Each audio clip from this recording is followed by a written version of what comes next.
Après la construction du tabernacle et l'installation de la présence de Dieu au milieu du camp, les Israélites reprirent leur voyage dans le grand désert. Ce chemin était difficile. Ils n'avaient ni maison, ni jardin, ni rivière, seulement le sable et la chaleur. Mais Dieu n'abandonna jamais son peuple.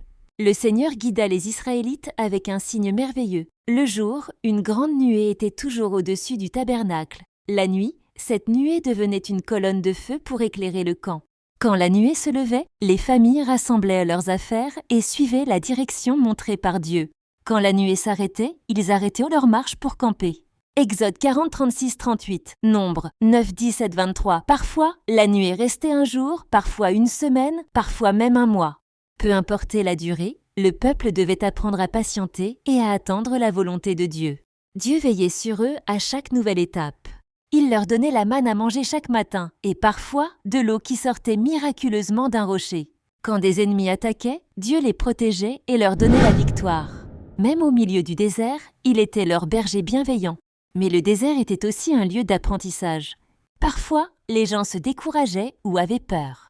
Ils oubliaient les promesses de Dieu et se plaignaient. Chaque fois, Dieu leur montrait qu'il était digne de confiance et qu'ils pouvaient dépendre de lui.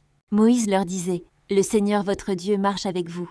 Il ne vous abandonnera jamais. » Né de Deutéronome 39, Dieu voulait leur apprendre à lui faire confiance, pas seulement pour aller jusqu'à la terre promise, mais aussi jour après jour, même dans les moments difficiles. Le soir, les enfants pouvaient lever les yeux et voir la douce lumière de la colonne de feu près du tabernacle, un signe réconfortant que Dieu les gardait et les aimerait toujours. Cette histoire enseigne aux enfants que Dieu est notre guide fidèle. Même si nous ne voyons pas une nuée ou une colonne de feu, il nous guide aujourd'hui par sa parole et son esprit. Comme les Israélites, nous devons apprendre à attendre et à faire confiance à Dieu, car il connaît le meilleur chemin pour chacun de nous. S'il vous plaît, partagez cette vidéo puis abonnez pour en savoir plus sur la Bible. Merci.